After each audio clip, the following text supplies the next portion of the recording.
How you doing, guys? Angelo back here again. I'm here with my good friend Mark. I met him at an event.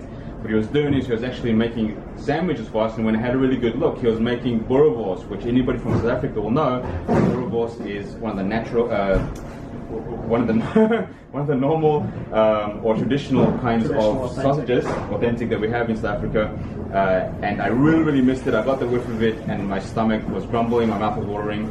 And I had a chat with the guy, and I found out obviously he's from South Africa as well, having traveled around the world, jobs all over the place, and asked him how did he get into this business, and he shared with me a really wonderful story that he was actually working in corporate, in banking, and at some point made a decision that now he wants to do this, he wants to do this South African meat. So as in the background you can see we've got biltong, in the fridges we've got boerewors, and we've got a lot of other meats as well.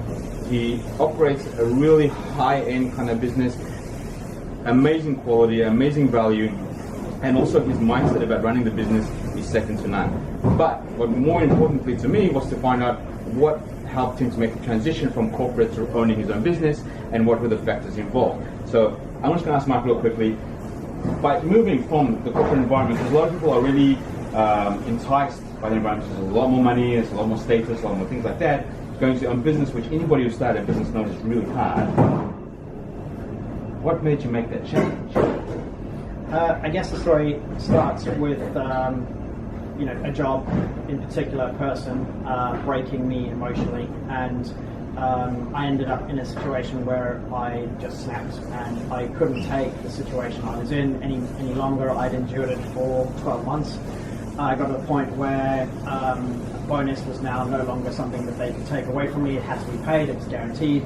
And even though the situation was changing and I was moving to a new manager, I didn't feel, I still had that anxiety of being at work and seeing the person who had put me through living hell for 12 months.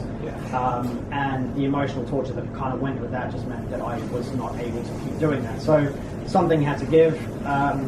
I guess at the time I was, like if everyone has a glass and those frustrations and life stresses fill up the glass to some degree, certain points and percentages, 5% here, 10% there, my glass was always at 95% because of the frustrations at work, the mental torture that I was receiving from this person in particular, the manager.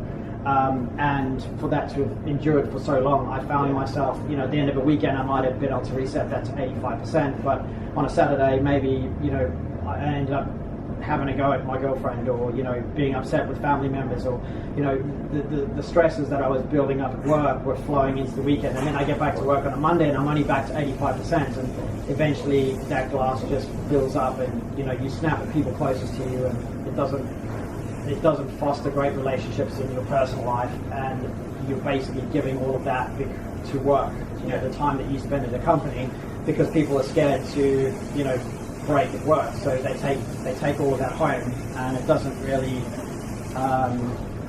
it doesn't give them the great time off that they need. I guess I just broke, and it was time for a change. I knew that was going to happen. We'd already been working on the biltong side of things, and we'd seen that there was a market for it. So the two just kind of coincided. We opened the shop. The day after I quit. Admittedly, that was sort of timed quite well, because I knew about 6 weeks before I left the company that I was going to be leaving. But yeah, it was just not feeling like I wanted to go back into a situation like that. It's in my career, started in about 2001. That's happened to me twice. So, a large number of roles in between. 2 times I've had to leave an organisation, not because of the organisation, but because of the person. And just mentally not being able to, or not wanting to go back and do that. And I needed a break, so I knew I was going to get the break. I didn't know how long that was going to be. So far it's been about 4 months.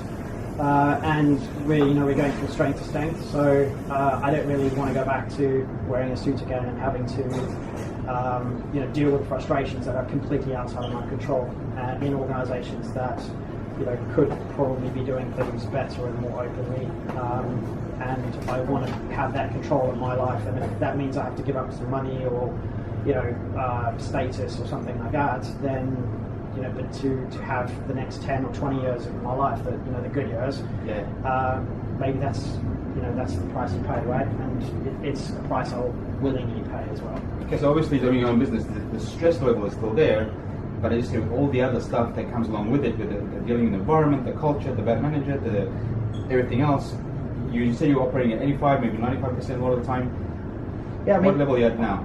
I don't necessarily, when I was working in a bank, I didn't necessarily feel the stresses, which is why I was doing bits and pieces of managing systems and things like that, production systems, which is why I was doing that. I didn't feel the stress in the particular moment, but the people and the frustrations of the environment built that up. Yeah. Now I think I feel the stress more because I've taken on two stresses that I feel quite personally about. The first one is obviously personal financial stress, because not earning a salary right now makes it quite difficult, and we're building a business that may or may not succeed. Yeah. And then the second one is I also employ people, and those people have families, and I feel an obligation to those people and their families, and that's quite a personal thing for me. Is my chef is expecting his second child, and we support that family by giving him job, and I feel an obligation to ensure that the business succeeds for those people as well.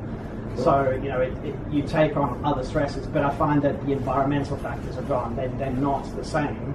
I don't have those frustrations of not being able to get stuff done. If something's not happening, it's my fault. Yeah. It's something I can change. I can make a decision today, and if tomorrow I feel that that's not the right decision, I can do a complete 180 and do something else.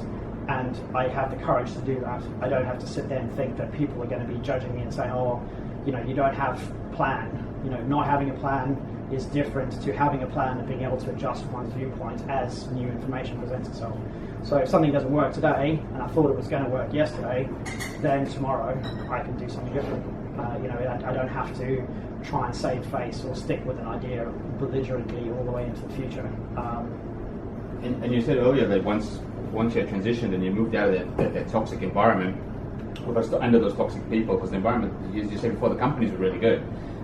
It's just certain people that made it really uncomfortable or undesirable to be there, that was having a serious psychological and emotional effect on you. You said your friends started seeing you and they were like, you seem like a totally different person right now. So yeah, how do you feel? I feel a whole lot better. There are stresses there, but I'm not nearly as upset with it. I don't feel that same pressure that I was, because I think there's difference between stresses and pressure. Yeah. I didn't feel too much stress when I was working in a bank, but there was a lot of pressure, there was a lot of frustration, and now much of that's gone. The stress is now there, so I do feel stressed, but in a different kind of way. I think I've definitely become a different person. I hate wearing a suit. I've always hated wearing a suit. Now I get to wear this and flip-flops, if you can see them. Yeah, cool. Working 5 minutes from home, that all just came into it. It's coincidence. We just happen to find this place pretty close to where we live, but ultimately it makes a big difference to things, and feeling like I can dress down and I can be myself. It's made a massive difference to my life, and my outlook on things as well. I don't have the money to be planning the same sort of holidays as I necessarily did in the past, and I've got to be conscious of what I'm spending now to make it last for as long as we need to make this business a success.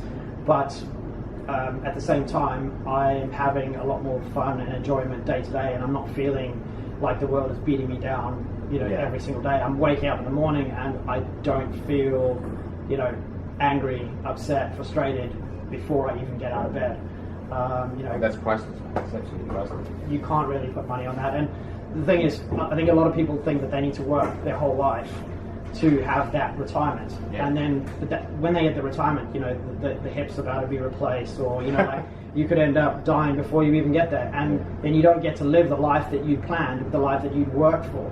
So if there's a way for you to bring your plans forward and try and do them at the same time, maybe not live in the same opulence as what you were hoping to, but tailor your dreams to something a little bit more modest, and live a life that is freer and fuller and less stressed and like more motivating, then that's definitely something that you should go for. So if the opportunity is there, then grab it with both hands.